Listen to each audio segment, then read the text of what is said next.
Olá, estou aqui de volta.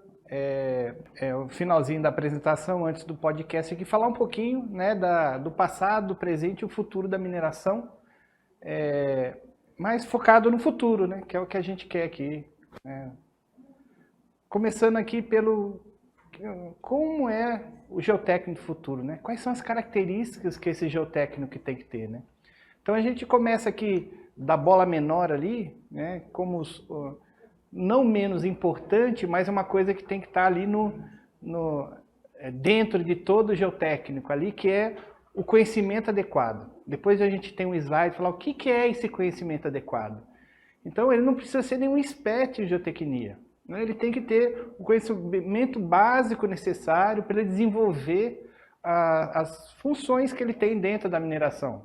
Seja ele lá um geotécnico de cavas, um geotécnico de pilhas, um geotécnico de barragens. Então ele tem que ter o conhecimento específico para aquela área, naturalmente ter uma desenvoltura nas outras áreas, mas ele vai ter que estar especializado em uma ou outra estrutura, né? Hoje em dia a gente busca um técnico especializado naquela estrutura, mas ele tem que ter uma capacidade de comunicação e colaboração entre as áreas, né? Entre a área de geotecnia de barragem, de cava. Então, ele saber trabalhar em equipe, saber colaborar com os pares, com os outros stakeholders é muito importante. É uma qualidade muito buscada hoje no profissional que trabalha na mina. Comprometimento e aprendizado contínuo, porque a geotecnia é uma área em franco desenvolvimento, novas tecnologias, novos softwares. Então, se esse técnico ele parar no tempo, não estudar, não se desenvolver, a carreira dele não vai desenvolver e as atividades que ele exerce dentro daquela mina não vão ter a qualidade necessária. Resiliência para mudança e pressões, né? A mineração é uma das áreas que muda muito, né? Tá à mercê do mercado, né? O preço do minério sobe, a gente tem que tirar minério em maiores profundidades, minério de mais baixo teor, o preço do minério cai, a gente tem que tirar minério de maior alto teor, que está no fundo da mina. Então, cada fase do mercado é um desafio para o corpo técnico, né? Se o mercado sobe ou se o mercado desce, são desafios diferentes. E ele tem que estar preparado para essas mudanças, né? Ele tem que se dar bem, ele tem que trabalhar bem com mudanças e com pressões, né? Porque as pressões vão muito mais de pressão do chefe, né? As pressões são do talude que está lá instável e com seus companheiros trabalhando lá embaixo, você é responsável pela estabilidade daquele talude, você, consequentemente, é responsável pela segurança das pessoas que estão trabalhando. Então, essas pressões são muito grandes sobre o time de geotecnia. E uma liderança técnica. No final, quando ele ganha experiência, quando ele ganha tempo, gastou bastante solo de sapato, ele exerceu uma liderança técnica sobre o grupo como um todo, né? Por conhecimento, por envolvimento. Então, essas qualidades são qualidades que a gente está procurando aí no profissional, no mercado, dependendo aí do grau de senioridade dele, uma performance maior na área de liderança técnica, né? E quanto ao grau de conhecimento, eu fiz aqui uma adaptação de um trabalho que foi feito lá no LOP. Naturalmente lá fora as carreiras são diferentes, mas eu tentei adaptar. Então, do júnior, um geotécnico, um geotécnico júnior, pleno, sênior, master e especialista. Quais são vamos dizer assim, as qualidades que se espera desse profissional? Naturalmente não são as únicas qualidades. Tem muita coisa que não tá nessa tabelinha, mas assim, basicamente são 4 grupos de conhecimento que a gente busca desse profissional. Primeiro segurança e a estabilidade do talude, né? Que é o foco principal. Então, quando a gente está trabalhando com segurança, estabilidade e saúde, a gente está trabalhando com gestão de crises. Então, o profissional que é resiliente, que trabalha sob pressão, né, a qualidade dele estaria aí nesse primeiro item. Depois ali um item que é mais teórico, né, que seriam procedimentos práticos geotécnicos. Né? Ele consegue fazer uma avaliação de estabilidade, ele tem entendimento dos condicionantes geotécnicos, ele interpreta o monitoramento, ele faz a relação do banco de dados, da informação com o mecanismo. Então são skills, são qualidades que a gente busca ali com uma característica mais técnica. E é de se esperar que uma pessoa que trabalha na mineração tenha entendimento da mineração. Então, experiência em planejamento de lavra, experiência em operação. A gente tem muitos geotécnicos que eram operadores de caminhão, que eram pessoas da operação que se tornaram geotécnicos, né, que tinha essa prática da mineração, técnicos de geologia. Então, isso é uma qualidade que a gente busca nesses profissionais. E conhecimento do negócio de mineração. E por último, não menos importante, a questão de gestão de projetos geotécnicos, né? Entender como funciona o projeto geotécnico, quais são as fases de um projeto, o que é importante ter no projeto básico, o que não precisa ter no projeto básico, né? Como eu migro um projeto básico para o conceitual, isso a gente vai poder ver aí no decorrer do curso. Então, de maneira geral, se você olhar ali a evolução do júnior para o especialista, né, da coluna azul para a coluna marrom, você vai ver que o júnior está lá mais, né, ali você tem lá o CBS, ele tem um conhecimento básico e supervisionado. Então, quando ele entra na mineração, a gente não espera que ele resolva os problemas de alta complexidade, ele está sempre supervisionado. Mas algumas coisas básicas, né, que conhecimento básico aplicado, já era de se esperar desse júnior que está entrando, que vai estar vindo com alguma experiência. E à medida que o profissional vai evoluindo dentro da mineração, dentro da geotecnia, ele vai passando a ter conhecimento aplicado avançado, né? Já os sêniors já começa a ter muito conhecimento aplicado avançado. O master se espera que todas as áreas ele já tem esse conhecimento aplicado, já esteja passando ali com um nível de reconhecimento do seu conhecimento e da sua liderança sobre um ou outro ou todos aqueles itens ali. Então essa é a evolução aí que a gente espera, né, que vão ocorrendo aí com o passar do tempo. E esse curso que o Instituto Minério está promovendo, ele vai atender principalmente a esse corpo pleno e sênior, né, para dar esse conhecimento técnico, esse fundamento técnico, para que eles possam exercer com plenitude, né, a sua função lá dentro da geotecnia de mineração. Bom, e quando a gente fala do passado e presente e futuro, a ideia foi trazer algumas historinhas ali, né? A Rose trouxe alguns eventos, falou de como está o mercado, né? De onde vem, né, esse corpo técnico que está trabalhando na mineração. E o que eu vou falar aqui é o que esse corpo vai trabalhar, né? Você que está aí pensando em entrar na área de geotecnia, com o que você vai se deparar quando você chegar numa empresa de mineração para trabalhar como geotécnico de cavos? Então, quando a gente fala em termos de monitoramento, a gente está deixando, não estamos deixando de lado, naturalmente, porque os monitoramentos tradicionais são muito importantes, como piezometria, prisma, inclinometria. Esses são a base do nosso monitoramento.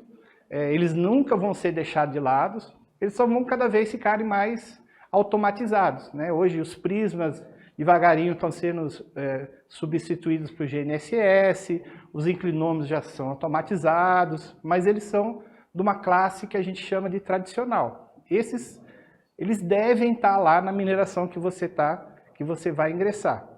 Agora, existem alguns instrumentos de monitoramento que estão no estado da arte, né? Eles entraram, vamos dizer assim, há menos de uma década no mercado, mas que a maioria das minerações já tem, como uma estação total robotizada, a utilização de radares terrestres de abertura real, de abertura sintética, imagens satelitais, pesometrias de corda vibrante, laser scan, drones. Então, são instrumentos que estão aí no mercado, né, que as pessoas estão usando, mas que ainda está, em alguns lugares, ainda está evoluindo. Existem alguns problemas de tecnologia, principalmente a questão da Big Data. Esses instrumentos, eles requerem de um banco de dados muito consistente, algumas empresas ainda não têm. E o que está para vir ainda no futuro, né? Os monitoramentos usando fibra ótica, métodos geofísicos do tipo WASP que integram mais que uma solução, métodos geofísicos 24/7 que estão instalados lá, ficam lá no sistema, e câmeras termais, câmeras com realidade aumentada, com realidade virtual. Então, são tecnologias que ainda estão disponíveis no mercado, mas que ainda não chegaram, né? Que não aportaram ainda na mineração. Então, se você vê lá o OTV, são tecnologias muito antigas, que já estão ali há muito tempo. E que as empresas, né, alguns exemplos aí, né, falando ali, né, imagens satelitais, né, para você poder ver deformações de taludes, né, as OTVs para você ver estruturas dentro do talude, CMGs, né, centro de monitoramentos. Hoje a maioria das minerações tem centro de monitoramento integrado. As grandes minerações todas têm, e a gente vê até em minerações de porte menor, já com centros integrados, que a instrumentação que está no campo já é observada no telefone. E isso vai evoluir ainda mais, né?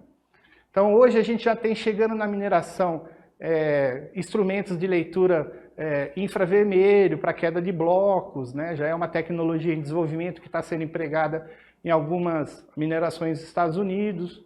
A gente já tem drone instalando prisma, né? Não precisa mais uma pessoa subir no talude que está lá rompendo e instalar um prisma, ou limpar esse prisma. O drone vai lá, coloca o prisma, ou depois ele vai lá, faz a limpeza. Então, são tecnologias que já estão disponíveis e estão entrando no mercado. Então, a gente, daqui a 1, 2 anos, vamos estar convivendo com drones passando na mina.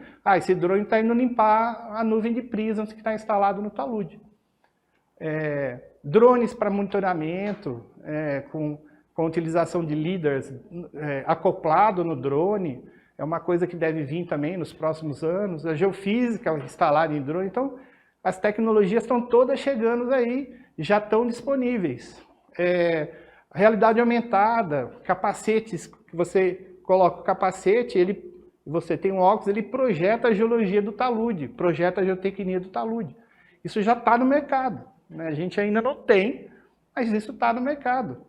A-Mappers, que são aqueles iPads que você projeta no talude, olha o talude e você consegue fazer o mapeamento geológico. Na sondagem, né? Hoje a gente já tem sondas automatizadas, a gente já tem drones que conseguem acessar lugares que a gente não consegue acessar. Então, toda essa tecnologia vem para dar acesso mais seguro para o geotécnico coletar informação para que ele possa fazer a avaliação que ele tem que fazer. Porque, desculpa, muitas vezes a gente não consegue acessar o lugar para coletar informação. As novas tecnologias vão ajudar muito a gente nesse sentido. Pequenas tecnologias, né? Hoje a gente tem, nos smartphones, tem GPS, né? Para quem é um pouco mais antigo. Não é o meu caso, mas quem é um pouco mais antigo, né, trabalhava com mapa, né, não tinha GPS, tinha que... hoje o GPS está no seu celular, você clica aí, você tem Google Earth com uma imagem satelital. Então hoje a tecnologia está no acesso da sua mão. E o Chat GPT também vem para ajudar muita gente, né, tem muita coisa boa chegando aí.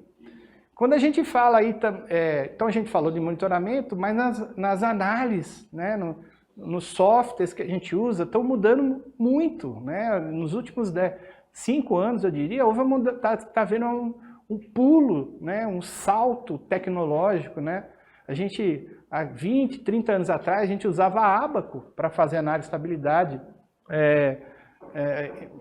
A quantidade de ensaio que a gente podia fazer era pequena, não tinha muito laboratório. Hoje a gente, em Belo Horizonte, a gente tem mais de 6 laboratórios que podem atender a gente.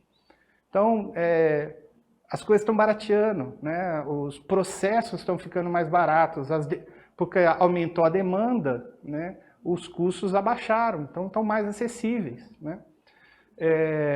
Então a gente sai de métodos tradicionais de avaliação para métodos mais incrementados, né? Hoje software de avaliação 2D, todo mundo pilota, né? Há 10 anos atrás era tudo no DOS, hoje tudo formatos fáceis, vários softwares, né? Alguns mais simples, outros mais complicados.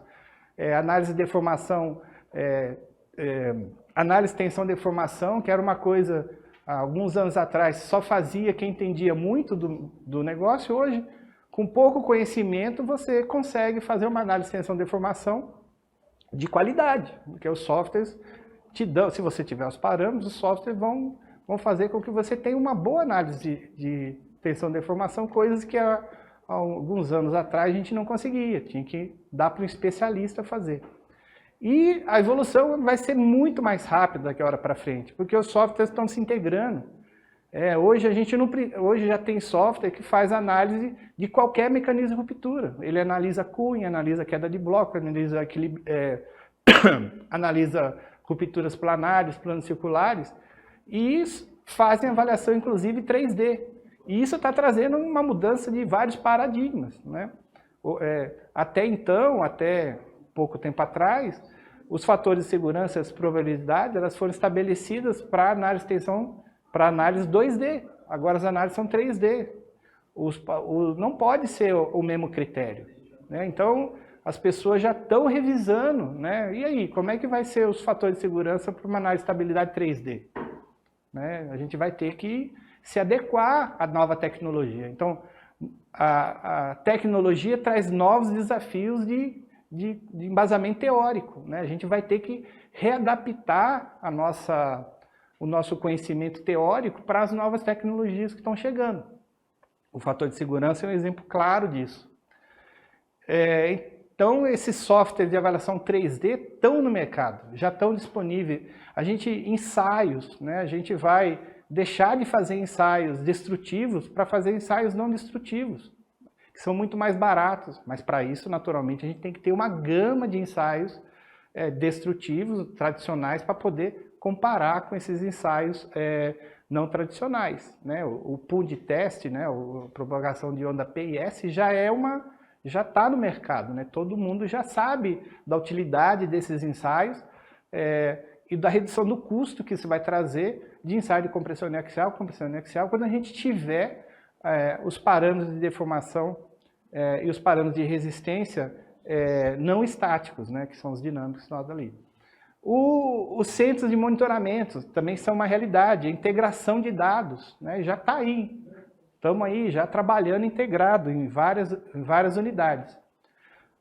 Mas ainda já tem disponível no mercado, algumas universidades já têm ensaios, cisalhamento direto e triaxial e multidirecional, né? Para a gente fazer ensaios mais assertivos. Né? Em vez de fazer ensaios em 2, 3 direções, a gente faz o ensaio na direção que a gente quiser. Já tem universidade oferecendo isso para a gente.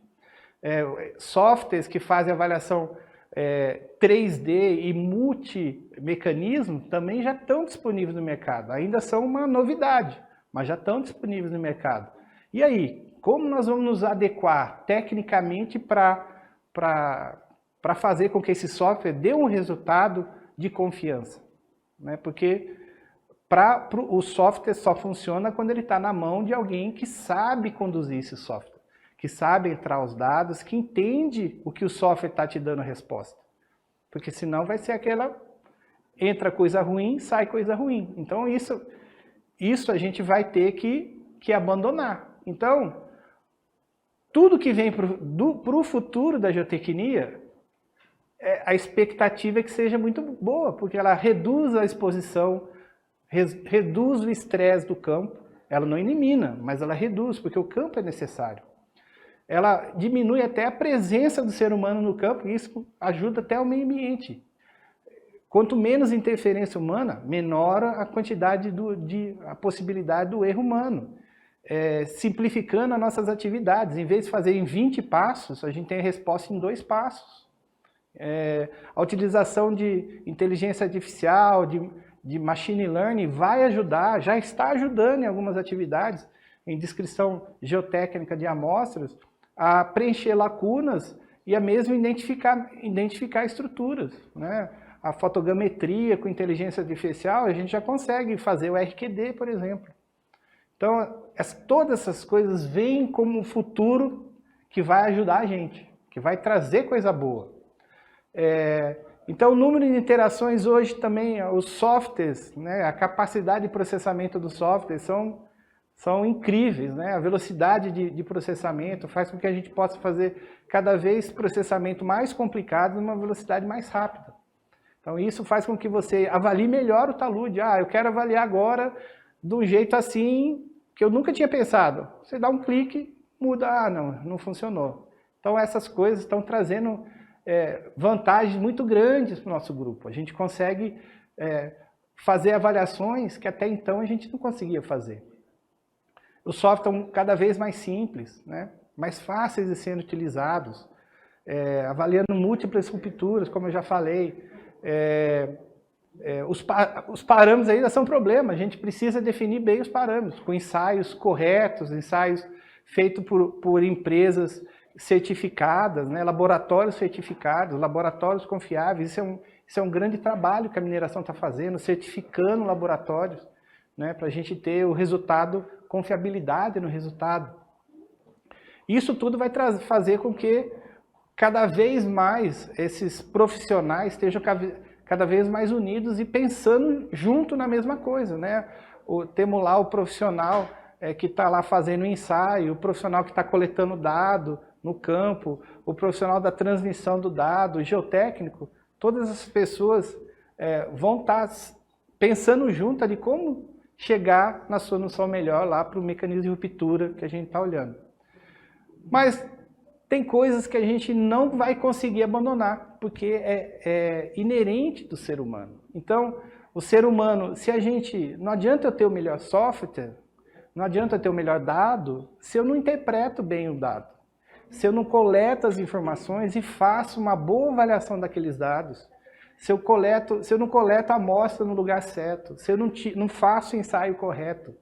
Isso tudo precisa do geotécnico, de conhecimento geotécnico.